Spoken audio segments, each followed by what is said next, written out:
Think beyond a degree. Build real impact. Shape your future with an MBA.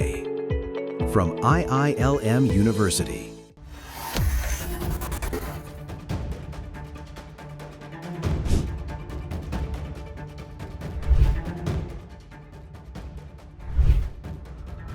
केंद्रीय सड़क परिवहन एवं राजमार्ग मंत्री नितिन गडकरी रविवार को नागपुर में थे। इस दौरान उन्होंने एक प्रेस कॉन्फ्रेंस को संबोधित किया और इशारों ही इशारों में उन्होंने एक बहुत बड़ा बयान दे दिया।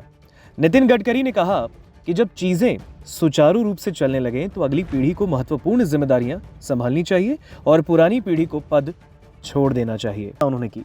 और इसका आयोजन एसोसिएशन फॉर इंडस्ट्रियल डेवलपमेंट के अध्यक्ष आशीष काले द्वारा किया गया। नितिन गडकरी ने कहा कि आशीष काले ने युवा पीढ़ी को एडवांटेज विदर्भ पहल में शामिल किया है। मेरा मानना है कि धीरे धीरे पीढ़ी में भी बदलाव आना चाहिए।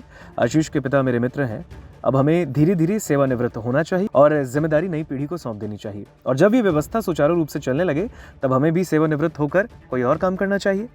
दरअसल नितिन गडकरी ने कहा है कि एडवांटेज विदर्भ एक्सपो का ये तीसरा साल है, जो कि 6 से 8 फरवरी तक नागपुर में आयोजित किया जा रहा है। 3 दिवसीय आयोजन का मकसद विदर्भ को भारत के औद्योगिक मानचित्र पर एक मजबूत और उभरते विकास केंद्र के रूप में स्थापित करना है।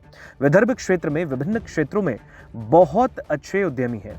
नितिन गडकरी ने किसी भी क्षेत्र के विकास के लिए औद्योगिक क्षेत्र, कृषि और संबंध क्षेत्रों तक सेवा क्षेत्र के महत्व पर भी जोर दिया और कहा कि विदर्भ क्षेत्र के विभिन्न क्षेत्रों में बहुत अच्छे उद्यमी हैं।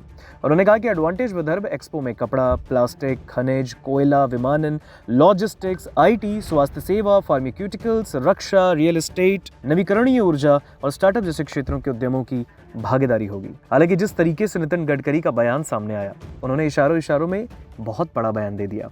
उन्होंने कहा कि अब धीरे धीरे हमें भी सेवानिवृत्त होना चाहिए और जिम्मेदारी नई पीढ़ी को सौंप देनी चाहिए। हालांकि उनका कहना है कि जब ये व्यवस्था सुचारू रूप से चलने लगे तब पुरानी पीढ़ी को सेवानिवृत्त होकर कोई और काम करना चाहिए।